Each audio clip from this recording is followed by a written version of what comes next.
সুপ্রিয় শিক্ষার্থীরা, তোমরা কেমন আছো? আশা করি বাড়ির সবাইকে নিয়ে ভালো আছো। আমিও ভালো আছি।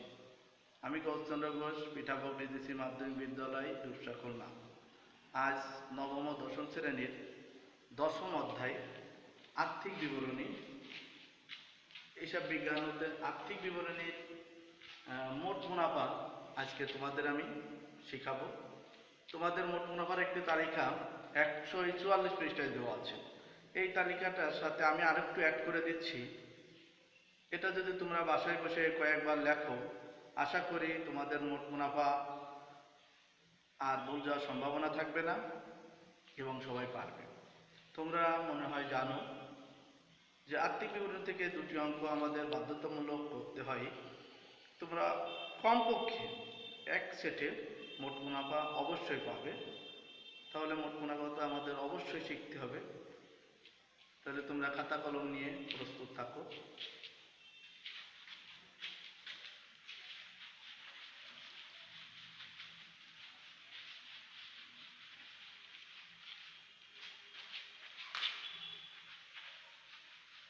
আমাদের আজকের পাঠ আর্থিক বিবরণী।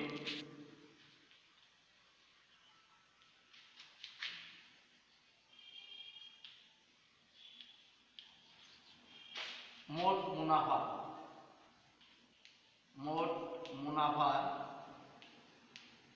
তালিকা। আমরা তালিকাটা আজকে শিখব।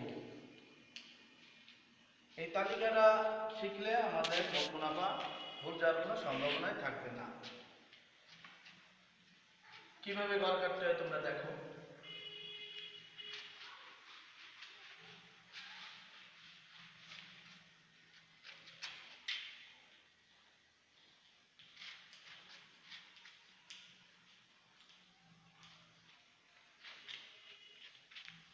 মোট মুনাফার তালিকা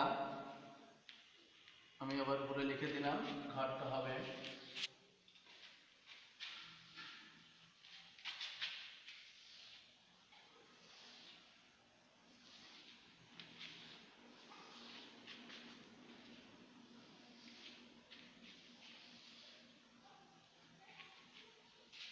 বিবরণ টাকা টাকা টাকা, তিনটে টাকার ঘর। বিবরণ টাকা টাকা টাকা। প্রথমে লিখতে হবে বিক্রয়। রেয়া মিলে দেওয়া থাকবে বিক্রয়। আমরা বিক্রয়ের টাকাটা দ্বিতীয় ঘরে লিখব। আমি শূন্য দিয়ে প্রকাশ করছি টাকাকে। ওখানে যে টাকাটা থাকবে আমরা সেই টাকাটা বসাবো। এখন আমরা শূন্য দিয়ে প্রকাশ করছি। এর থেকে বিক্রয়ের সাথে কিছু যোগ হবে, কিছু বিয়োগ হবে। কি কি যোগ হয়, কি কি বিয়োগ হয়, এটা আমরা শিখি। বাদ, ফেরত। এর আবার বিকল্প কিছু নাম আছে, এটা আমাদের জানতে হবে। আন্তঃফেরত,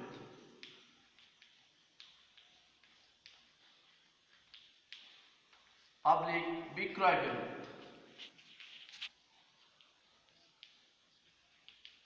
এগুলো বাদ হবে। কেন বাদ হবে?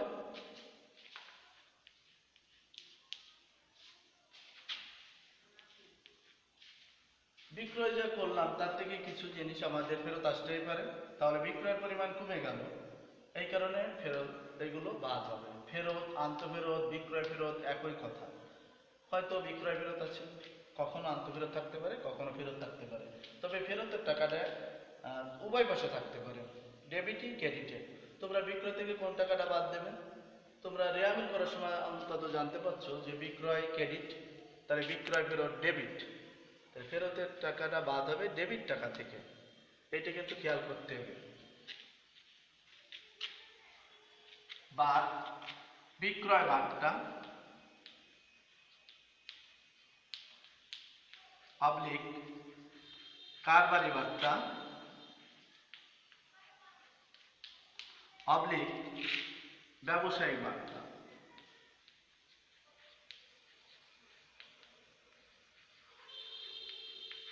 এর যে কোনো একটা থাকতে পারে।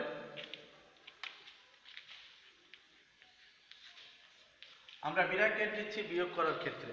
ব্র্যাকেট মানে বিয়োগ। এটা কেন বাদ হবে? বিক্রয় করার সময় বিক্রেতা অনেক সময় কিছু টাকা কম নেই, এটাকে বলা হয় বিক্রয় বাট্টা বা কারবারি বাট্টা বা ব্যবসায়িক বাট্টা। এর সাথে যোগ হবে অলিখিত বিক্রয়।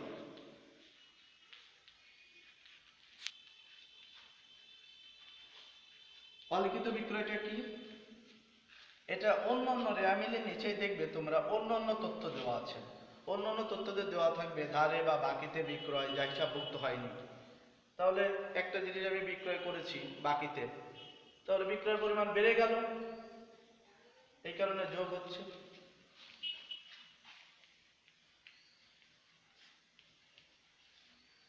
এটা হচ্ছে, এর নাম হলো নিট বিক্রয়। এই টাকাটার নাম হলো নিট বিক্রয়।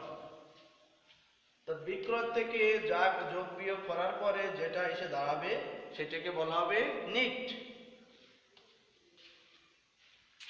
এটুকু তোমরা লিখে নিচ্ছ।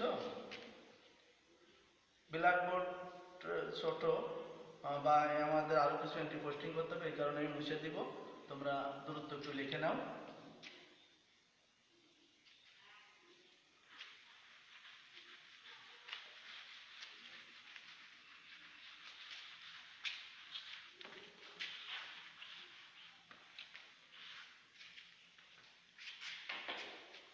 বা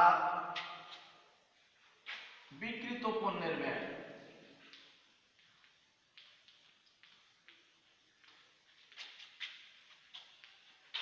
বিক্রিত পণ্যের ব্যয়, এটা একটা হেডিং। এর অনেকগুলো এন্ট্রি আছে। প্রারম্ভিক মজুত পণ্য। প্রারম্ভিক মজুত পণ্য কোনটা?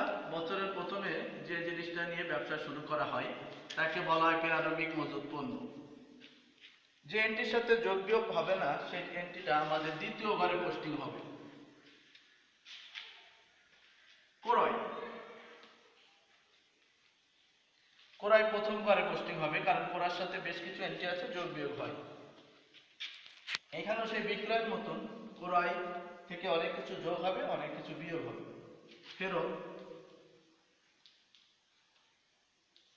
ফেরত অবলিক ক্রয় ফেরত অবলিক বই ফেরত।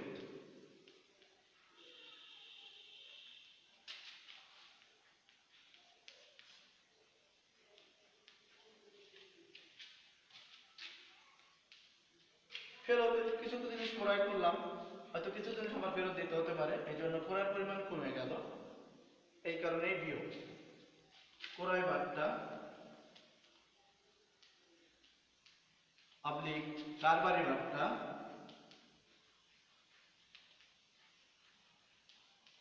অবলিক ব্যবসায়িক বার্তা।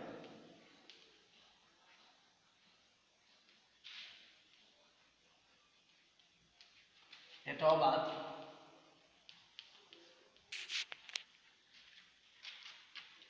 বা পণ্য উত্তোলন। পণ্য উত্তোলন এই এন্ট্রিটা তোমরা পাবে অন্যান্য তথ্যে। লেখা থাকবে মালিক কর্তৃক নিজ প্রয়োজনে পণ্য উত্তোলন যা হিসাবভুক্ত হয়নি। বা পণ্য বিতরণ।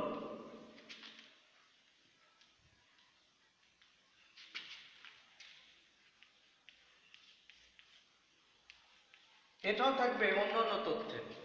এটা লেখা থাকবে ভোক্তাদের নিকট বিনামূল্যে পণ্য বিতরণ যোগ অলিখিত ক্রয়।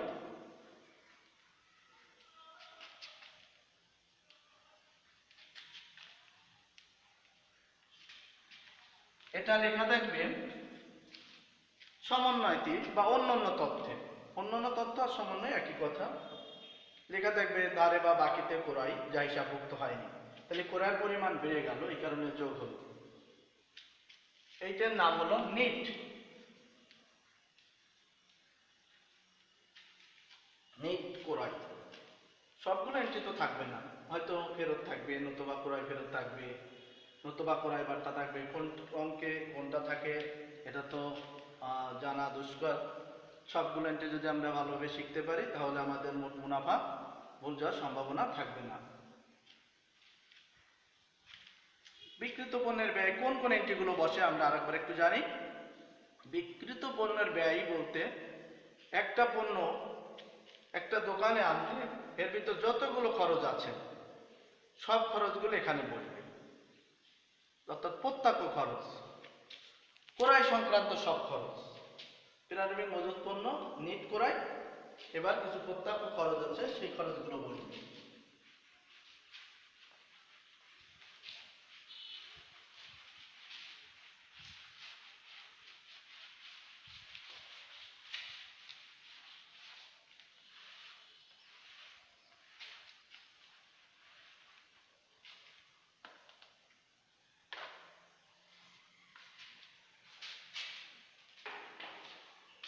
প্রত্যক্ষ খরচ কোনগুলো?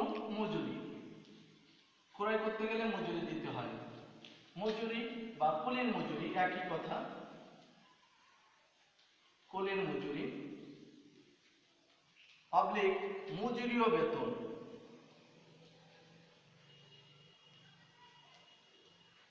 মজুরি ও বেতন। মজুরি কথাটা অবশ্যই আগে থাকতে হবে, বেতন ও মজুরি একরকম আর মজুরি ও বেতন কিন্তু আরেক রকম। এটা প্রথম ঘরে বসবে, এর সাথে আমাদের যোগ বিয়োগ হওয়ার সম্ভাবনা আছে। যদি বকেয়া থাকে তাহলে যোগ হবে, আর যদি অগ্রিম থাকে তাহলে বিয়োগ হবে। অগ্রিম বা বকেয়া লেখা থাকতে হবে বেশিরভাগ অন্যান্য তথ্যে। বকেয়া থাকলে আমরা যোগ করব, যোগ বকেয়া, আর যদি আমাদের অগ্রিম থাকে তাহলে বিয়োগ অগ্রিম। আমরা বকেয়া দিয়ে বুঝালাম। এবার কোনো কিছু ক্রয় করতে গেলে শুল্ক দিতে হয়। শুল্ক, আমদানি শুল্ক,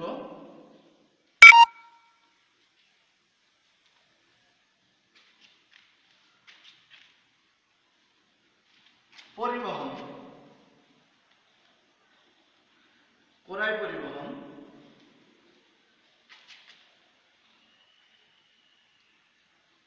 আন্তঃপরিবহন, আন্তঃপরিবহন, জাহাজ ভাড়া,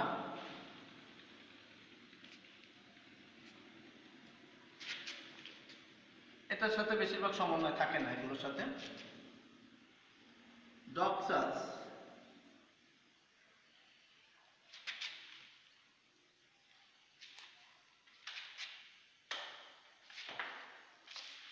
মুছে দিচ্ছি,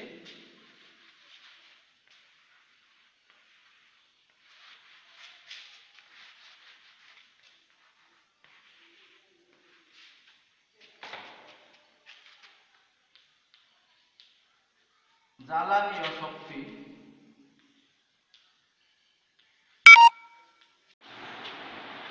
জ্বালানি ও শক্তি দ্বিতীয় ঘরে টাকাটা বলবো, এটার সাথে সমন্বয় থাকে না। গ্যাস, পানি ও বিদ্যুৎ, এটার সাথে সমন্বয় থাকে না। আমরা কোনো কোনো সময় দেখছি যে প্রথম করে টাকাটা লিখছি, আবার কোনো কোনো সময় দ্বিতীয় করে লিখছি। যে এন্ট্রির সাথে যোগ বিয়োগের এন্ট্রি থাকবে সেই এন্ট্রিটা আমরা প্রথম করে লিখব, আর যেটার সাথে যোগ বিয়োগ থাকে না সেটা আমরা দ্বিতীয় করে লিখব।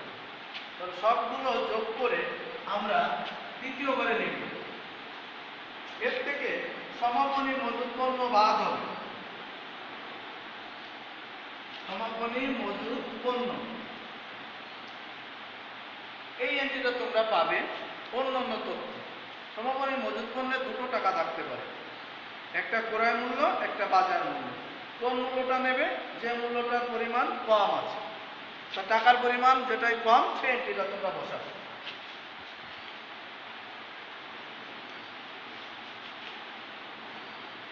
এই বিয়োগফল চলে যাবে তৃতীয় ঘরে।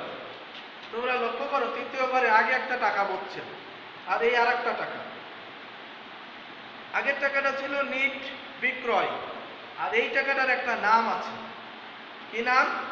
আমরা দেখো বিক্রিত পণ্যের ব্যয় লিখছিলাম, ওখানে কোনো টাকা পয়সা ছিল না, ওর এন্ট্রিগুলো বসাইছিলাম। এই বিক্রিত পণ্যের টাকা হলো এই,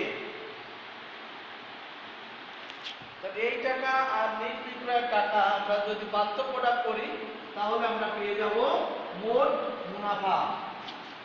মোট মুনাফা, মোট মুনাফা। আমাদের কাজ শেষ। এইগুলো যদি তোমরা ভালো করে মনে রাখতে পারো তাহলে মোট মুনাফা তোমরা অবশ্যই পারবে, আমি আশা করি।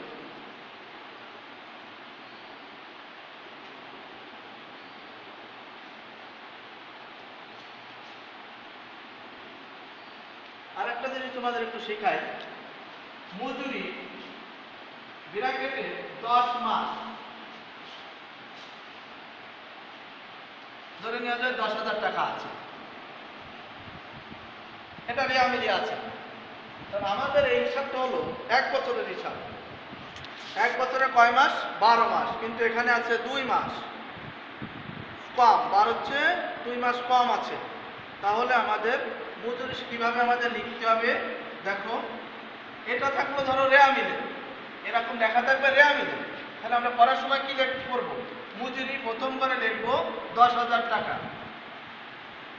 যোগ বকেয়া। বকেয়া কি করে হলো? 12 হচ্ছে কম, 1 বছর সমান 12 মাস, এখানে আছে 10 মাস, তাহলে 2 মাস কম আছে। 12 হচ্ছে কম থাকলে বকেয়া, 12 হচ্ছে বেশি মাস এখানে দেওয়া থাকলে হবে অগ্রিম। তাহলে বকেয়াটা কি করে বের করতে হবে? যে কয় টাকা থাকবে তারে ভাগ দিতে হবে যে কয় মাস দেওয়া আছে তাই দিয়ে, আর গুণ দিতে হবে 2 দিয়ে। কেন 2 দিয়ে গুণ করলাম? এখানে আছে 10, 12 তে কত বাকি? 2, সেই 2 দিয়ে গুণ। তাহলে কত আসলো? 2,000 টাকা। তাহলে 12,000 টাকা দ্বিতীয় ঘরে বসবে। আমরা মজুরি দেখেছিলাম না, যে মজুরিটা যদি এভাবে থাকে এভাবে আমরা করব।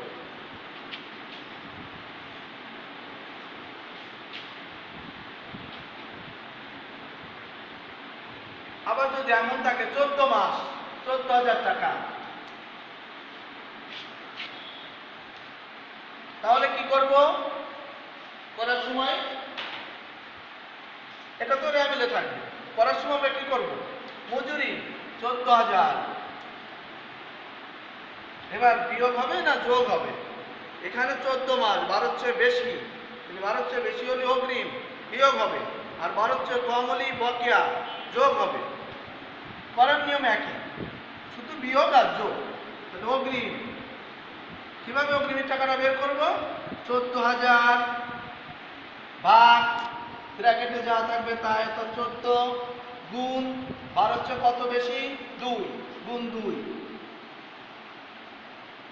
2,000 টাকা। তাহলে থাকলো 12,000 দ্বিতীয় ঘরে। এর মজুরি এভাবেও থাকলে আমরা এভাবে এখানে করব। তাহলে তোমাদের মনে হয় মোট মুনাফা বুঝতে কোনো জায়গায় সমস্যা নেই। আমরা পরবর্তীতে একটা অঙ্কই তোমাদের করে দেখাবো।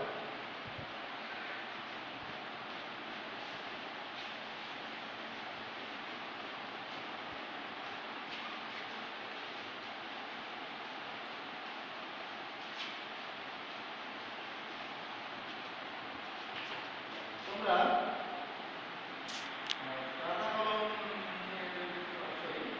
বাড়ির কাজটা লিখে নাও।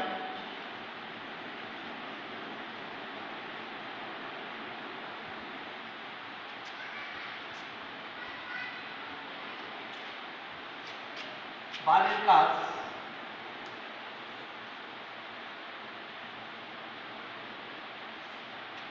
বাড়ির কাজ 30টা 179, 12 নংয়ের খ, 12 নংয়ের খতে মোট মুনাফা আছে। তোমরা এই তালিকাটা 2-3 বার লিখে মোট মুনাফা করবে, দেখবে যে নিজেরাই পেরে গেছো। সবাইকে ধন্যবাদ, ভালো থাকবে।